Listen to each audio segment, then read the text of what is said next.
Hello everyone, this is Terry from Genkigamingtv, and we are officially back with our review of Yokai Watch 2019, episode 19. I would have to say this episode was a C. A very solid C episode. The episode starts off pretty good with Nate or Keita sitting in front of the TV watching a lovely newscaster lady, and the reason why I say lovely is she, like the actual character herself, and her voice really played off that lovely girl type tone, and it worked really well for the episode. Plus how they animated her, it made her seem peppy and excited. Basically everything you kind of want from a news anchor or a host on a TV show, kind of like an MC. Japan has a lot of MCs. And we are then greeted by Spoilerina, who is sad. Sad Spoilerinas are not happy Spoilerinas, so what we do is we try to help solve her problem, but at the same time we completely embarrass another TV show's MC trying to promote the same exact thing that Nate was watching, the zombie movie. His name was spoiled, his country of origin, and what looks to be his address or his citizenship number with the X's and the O's and the triangles. And that would kind of be the same thing that would happen here under the similar situation, and then them showing off a picture of him with his recorder as a child. I don't really see that as big of a stab to his social rank and popularity. So there is that. And then we get a cute looking scene from Nate and Katie, or Fumi-chan and Keita, which could have been a really good scene, but Level 5 in the animation studio ruined it. Nate was devastated, Nate was crushed, because Katie's like, I really like you, but not in that way. It basically equated to that. It basically equated to that, and I feel horrible for him because he's wanting the relationship to be a thing as much as we are, and then we are greeted by the worst segment in all of Yokai Watch. This is the worst garbage that they can give us. The Old Son's Bald Head Club, starring this guy with a brown pompadour style haircut, because Komasan and Komajiro are nuts. Segments like these are why my Yokai Watch popularity scale is going down. This is why I no longer approve of Komasan, and this is why I think Komasan has ruined Komajiro for me.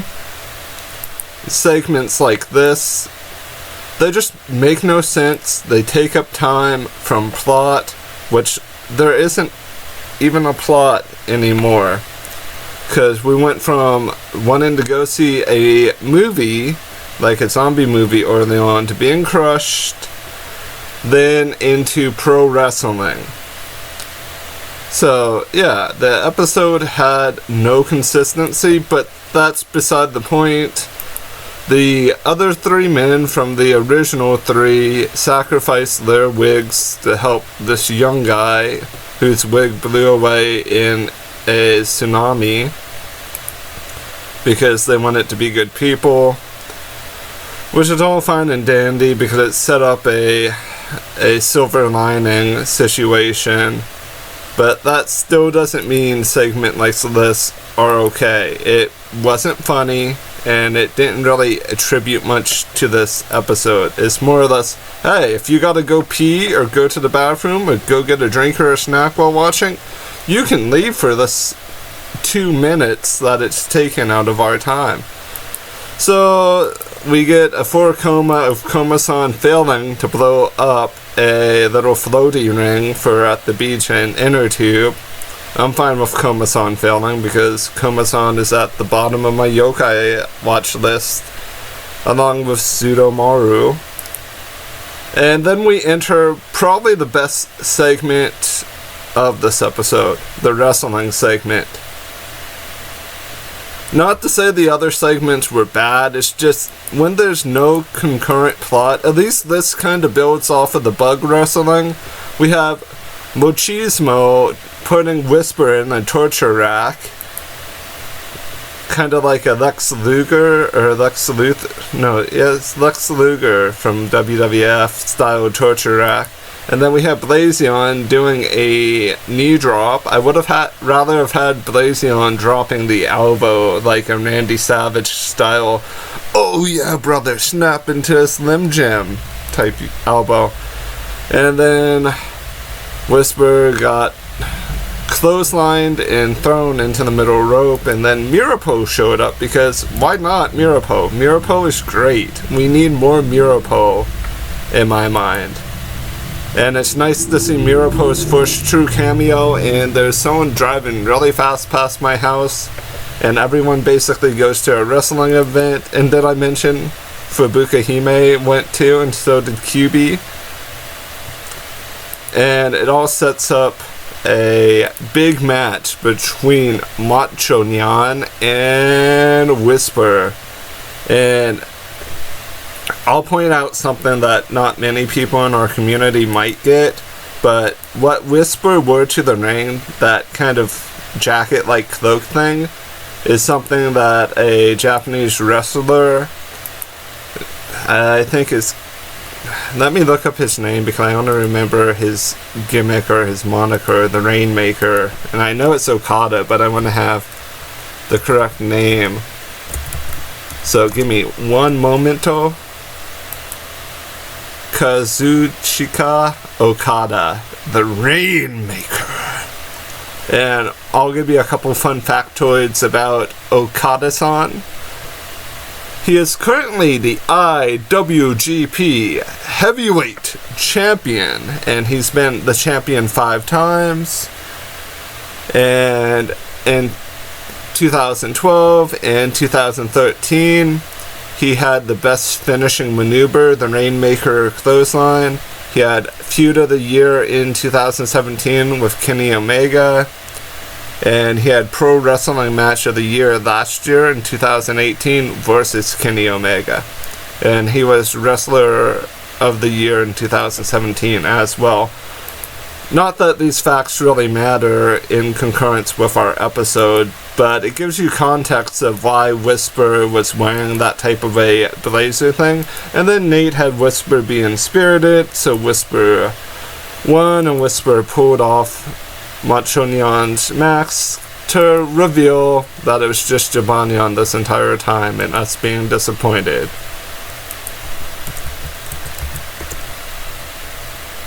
And we are also greeted by the all-powerful Rubeus J, who then pummels Whisper, like completely knocks Whisper out.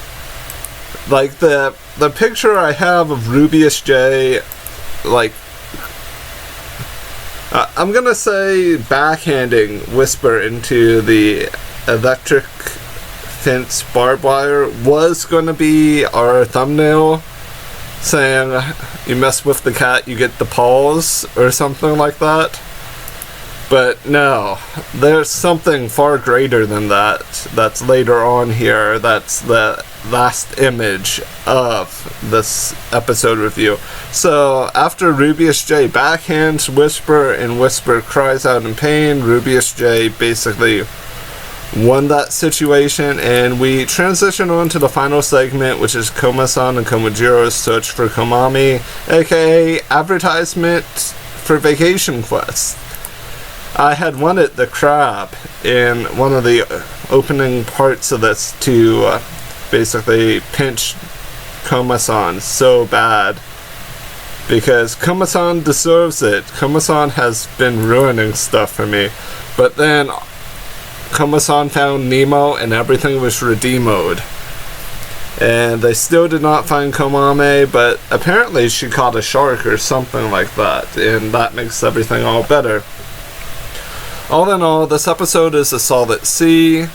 If this 2019 edition of Yokai Watch, if it had consistency, like between segments, I'm not talking about like the Old Son Wig Club or the Old Man Wig Club having consistency, I'm saying the Nate portions. If we went from Spoilerina into another segment with Spoilerina right afterwards, like maybe her helping or her doing something beneficial, it could have given us that consistency of actually having a plot. Right now I still feel like we're plotless, but I do like the fact that they referenced wrestling last week with the insect yokai, and they continued it. At least I thought it was last week. It may have been the week before, but there's some form of consistency. It's very thin though.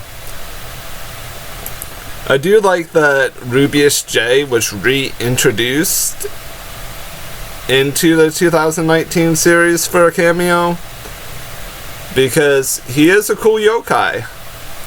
And just one simple question to leave this video off.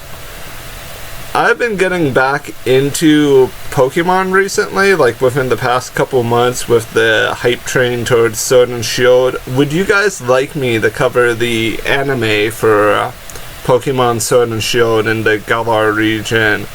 For me to do that, I would like to see 10 likes.